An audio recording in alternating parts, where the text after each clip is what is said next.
Hi everybody, thanks for coming to the channel today. My name is Tim, and if you've watched the other videos in this series, you know we've been trying to focus on reteaching myself and hopefully teaching you some basics about synthesizer programming and basic sound design. Today we are going to move on with that series, and we are going to jump into some practical applications, and we are going to focus on my favorite band of all time, Van Halen. All right, so I'm going to break this up into a few parts. The next few parts are each going to be about a song or two, and we're going to go in kind of progressing levels of difficulty in the sound design for them. We're going to start off with the easiest one of all. I kind of touched on it in another video in this series, and it's jump. So let's jump on over into Reaper, and we'll take a look at what's going on. Okay, so here we are in Reaper. Now we are looking at what we've been using all along, this free VST synthesizer, Vital, which is very, very handy, can do an awful lot of things. And the easiest way to get the jump sound is it comes up with an initial preset that is just this sawtooth waveform. But my keyboard comes up an octave off, and I don't know if that's just the old Ensoniq I'm using or the way this VSTi is set up or what, but I'm going to change this down. I've come up here to the pitch section right there, and I've lowered it 12 half steps to give it an octave down. That gives me a better starting point. I'm going to come over here to the unison section, and I'm going to take this up to about 5V. Now, really, you only need to do it by about 2, but I like 5. Sounds better. Now, I'm going to play another note. You're going to hear it sounds awful. Unless you are going for 50s B-movie sci-fi spaceship landing. We're going to want to take this 20% over here, and we're going to lower that down to about 5%. That gives us a much better spread between the voices. This is how far they're detuned from each other. At 20%, you really don't want that much detuning if you're going to try and play something that has a discernible pitch to it. Now let's try it again. Already, we are just about there. We've got to make one other change. We're going to come over here into the envelope section, and I'm just going to increase this very bottom envelope point here, which is the release. I'm going to take it up about right there. That gives it almost like it's got a little bit of a reverb on it. And then you are pretty much ready.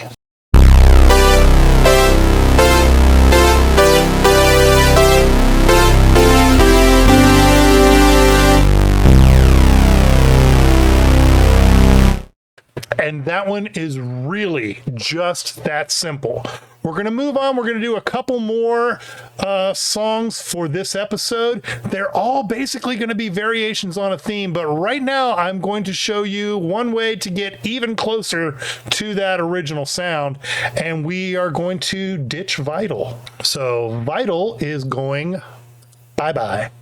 And we're going to switch over to my other input that I've got set up here, and that is an instrument called ObXd. All right, now when we first look at ObXd, it comes up looking pretty much like this, and right out of the gate, it's almost ready. Listen to it.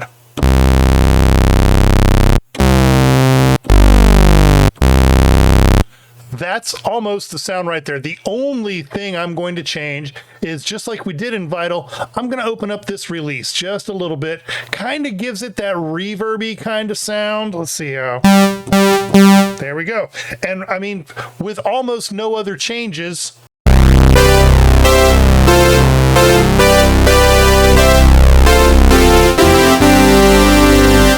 how much easier could that be? And ObXd is essentially the keyboard that Eddie used in virtual form. ObXd is a recreation of the ObXa and OB8 synthesizers from Oberheim, and that's all that Eddie used for years and years and years. Later on, he did start getting into some other synthesizers, but there's not a whole lot of information on what those are. Anytime you look up synthesizers and Van Halen, pretty much all you get is the OBs. All right, moving on to the next song. Little bit of a issue that I have in my setup is that my Ensoniq keyboard loves to send notes that are about an octave above what most of the VSTIs that I use like to receive, with the exception of ObXd. ObXd and my Ensoniq play just fine. However, other VSTIs always seem to be an octave higher than what I'm playing. So one way to get around that in Reaper is real easy. Before the instrument that I am having trouble with, in this case, we're using the free piano Keyzone Classic, and I've got that set to the Steinway piano. There are tons and tons of free piano instruments out there, and a lot of them sound really, really good. The reason I picked the Keyzone is because this is the one that seemed to have the correct sort of bite and resonance and presence that I find on a lot of the Van Halen recordings. And I think I read somewhere that Eddie's keyboard, or his piano rather, is a Steinway. So I pulled up Keyzone, pulled up their Steinway piano, and I get...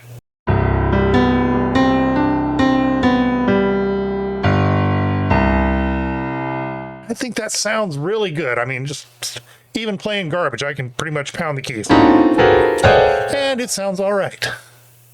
Okay, maybe it doesn't sound all right.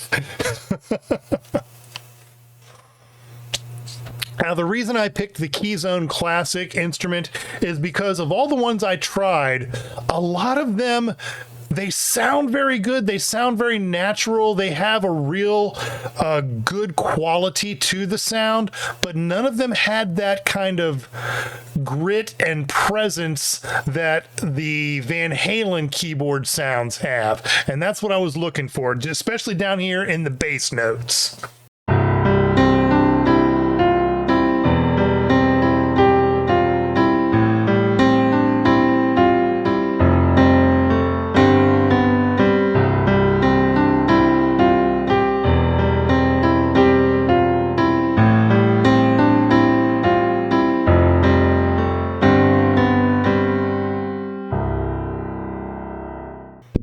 So, I mean, right off the bat, that is pretty close to my ear to the recordings that we get when I play along with it. All right, so here's how we get that here in Reaper. And your DAW is probably going to have different settings for this, maybe a few different ways to transpose the notes. This is the easiest way that I've found to do it in Reaper. Your mileage may vary. I added, right before the Keyzone Classic, I added a JS plugin called MIDI Transpose Notes. I set that to transpose semitones -12, took it down a full octave. So that is only before the Keyzone plugin. My ObXd plugin is before that because, again, those notes are coming out correct. Okay, so the way that Reaper handles audio and MIDI signal chains is to basically go from the top of the effects list down to the bottom of the effects list. Now, I know from my experience, my setup, ObXd and my Ensoniq play nice together. The notes sound where the notes ought to sound. So I don't need to do anything with that. I put that at the top of my signal chain. Next, it's going into the MIDI Transpose Notes plugin, where the notes are then getting dropped an octave before they hit the Keyzone Classic, and then everything should be sounding in unison at the end of the signal chain. Right now, I've got ObXd bypassed because I just wanted to show you the Keyzone Classic sounds. I'm actually going to bypass those now, and we're going to re-engage ObXd. I'm going to show you what I did to get this sound. Basically, starting from the jump sound, there's very little you need to change. Eddie liked this sound a lot. He used it in a lot of songs. So I cranked up the release a little bit more so that it has a little more sustain after the node. You kind of get, again, more like a reverb setting, kind of like something trailing off. If this was an orchestral sound, then you would kind of, get those notes fading out. But then all I did from there was I turned up the attack on the filter envelope, not the amplifier envelope, and I matched the releases on both envelopes. I turned up that filter envelope just to take off a little bit of that percussive edge on the beginning of the note. It's not quite as harsh an attack as you get when you're playing jump. I also lowered the master volume an awful lot just to match it up with the key zone volume, just kind of mix those two together. Now, when I re-engage the plugins and put everything together, we get something sounds like this.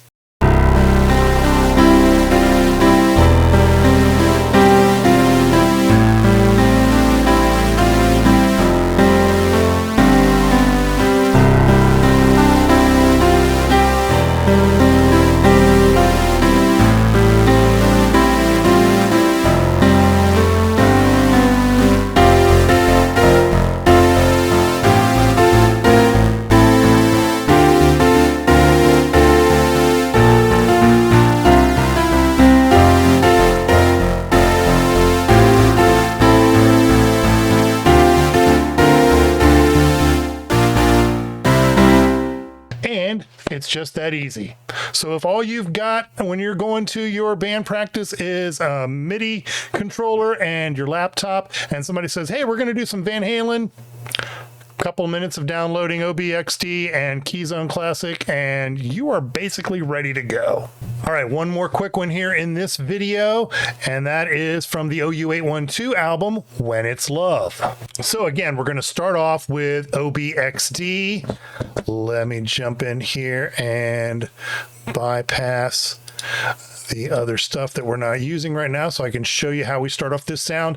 This one is very similar to the Love Walks In sound, and it is basically just a piano layered with some synth strings, but the synth strings are a little bit different in this case. Again, starting with that basic double sawtooth detuned sound, what I did here was I increased the release just a hair more than what I did in the previous song for Love Walks In.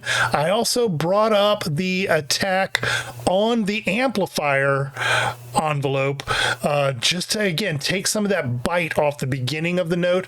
I actually left the filter envelope where it comes up by default. I didn't change anything there. I came over here to the filter section and I increased that cutoff. I brought that up so that when we play it, it's a lot softer of a sound. This cutoff takes out a lot of those frequencies. You see if I bring that all the way up, that's pretty much what you get by default. Bring it down here to about 12 o'clock, and that's where we want it for this. We want it to be a little bit softer. Now, again, I did some volume matching against that and the Keyzone Classic. But one other thing that Ed used on this song was there's a little bit of it almost sounds like a drumstick click sound. I've read somewhere that it might have been a sampled typewriter. I don't know for sure. Again, I just used it in ObXd. I came in here and I found the Synth drums preset, and I just kind of altered that a little bit. I turned that cutoff way down. I turned some resonance up on it, and I turned the releases all the way down. I also lowered the volume very, very low in relation to the string ObXd sound, and that just gives me just a very, very simple click to add to the rest of the sound. Now let's re-engage everything else. And again, the key zone, we're just using that Steinway Grand, no changes at all. And we get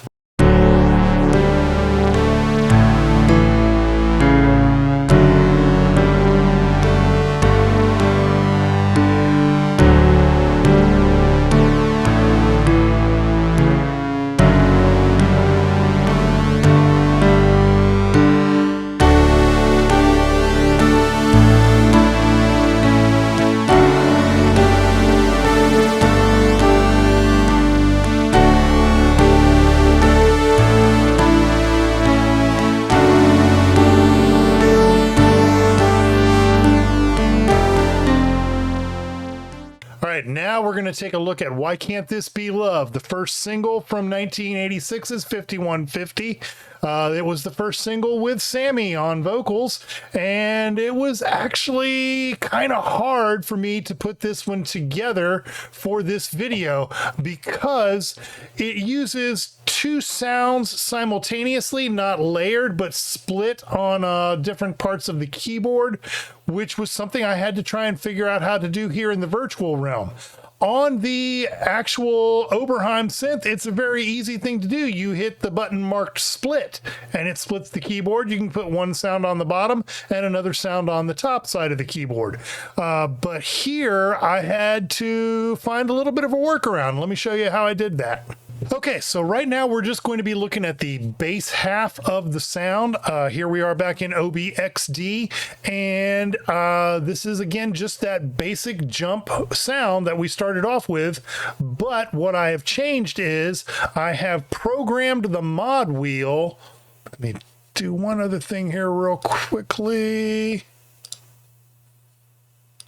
I have programmed the mod wheel to control my cutoff. As you can see here, I'm moving the mod wheel up and down, and that is causing the filter cutoff to move up and down also.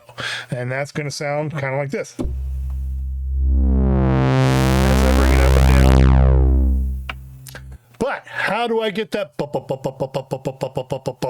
That comes from the arpeggiator section of the Oberheim OB8, and I think it was on the XA as well, but it's not here in the ObXd, and I really wish that that was not the case, but this is what you get for free. So here's our workaround. I'm going to add a plugin called Blue Arp. Blue Arp is a very, very full-featured and quite intimidating looking arpeggiator step sequencer that you can put in line in your signal chain to do the arpeggiator thing. But here, all I did, let me re-engage it, was I opened it up. It comes pretty much out of the gate set for 16th notes, just repeating, and that goes like this. I hold down one note.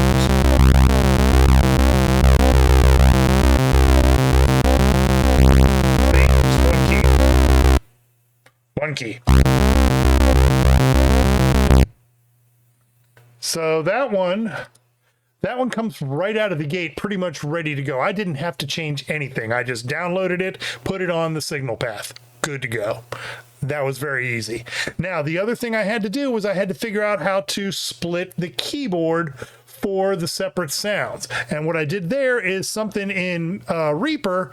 I added input effects here on the signal chain. If you look on each track, I made a separate track for the bass notes and for the lead sound. And on each track, I selected the input effects, where I added the MIDI note filter that comes built in with Reaper. And I set it to have the lowest key around the 21 mark. I set that highest key to be at 48. So anything above that 48 MIDI notes run from 0 to 127. So this is filtering out anything below 21 and anything over 48. This first track is not going to respond to anything outside those notes. I also changed and let it pass through. I changed this. This comes by default set to note. Other events pass through. I set that to yes, because I do want other things like my mod wheel to still get that information passed through. If you leave that set to note, or set to no, you're only going to get note information passing, and we do want those other commands to come through. And then over on my lead channel, I set that to start at note 49, not 48, because then at 49, my lead sound starts here on this C sharp, but below it, I don't get anything. Let me show you. Anything from this C on down to the end of the keyboard doesn't do anything unless I have that first track armed to play. So let's take a look at the other instance of ObXd I have on this project. Again, I built a second track and I put ObXd on it. I set that MIDI note filter to start at note 49. So everything from note 49, which starts at this C sharp, all the way up to the top of the keyboard, is only going to this second track here in Reaper. Now, what I did in ObXd, I started again with that Van Halen jump sound that Eddie loves, and I came over here in the global section, I put it in unison, and I turned the spread up just a hair. Now, when you put things in unison, you want to be very, very cautious. That takes all of the polyphony that you have. The ObXd has 8-note polyphony, so it has 8 voices that can be triggered using these two oscillators and all of the other settings. So when you put them in unison, all 8 of those are sounding at once. That really increases your volume. I had to take this volume, the master volume, turn it way down. Otherwise, it just completely overpowers everything else that you're playing. You get all sorts of clipping, and it's just a nasty sound unless you turn it down. But I did that. We turned on unison. We turned up the spread, and that's about it. I turned the volume way down so that it was not overpowering the bass notes. And that gives you a monophonic sound, one note that I can use. And that is just by playing one key at a time. See, even if I hold this C up here down, if I hit another key, and that's how monophonic works. And that's how monophonic works. One note. Let's see, did we change anything else in here that is worth noting? Not really. That is about it.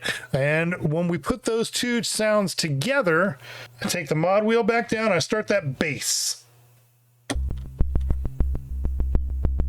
And I can start cranking that up, and you'll hear.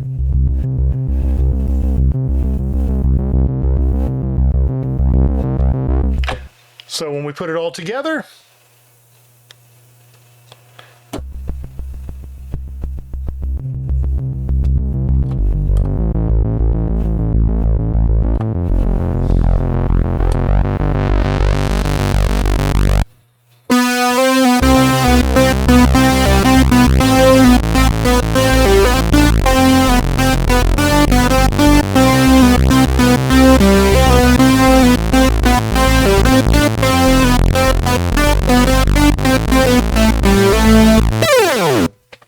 that's overall a fairly simple song, but the programming, because the free version of the synth doesn't have exactly the same features as the original hardware, took a little bit of doing, but that's how you get around that. You're just going to put that note filter on your input to both channels. You're going to treat the channels like you would the split. You're going to filter some notes to be on one channel and some notes to be on the other channel, and then you can set up 2 separate instances of ObXd, and there you go.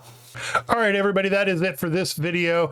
If you found some value in this, please give the video a thumbs up and consider subscribing to the channel. I also have a Patreon if you want to help support me and help me keep making more and better videos. It's only $1 a month to subscribe, and I'm going to put that link right over here.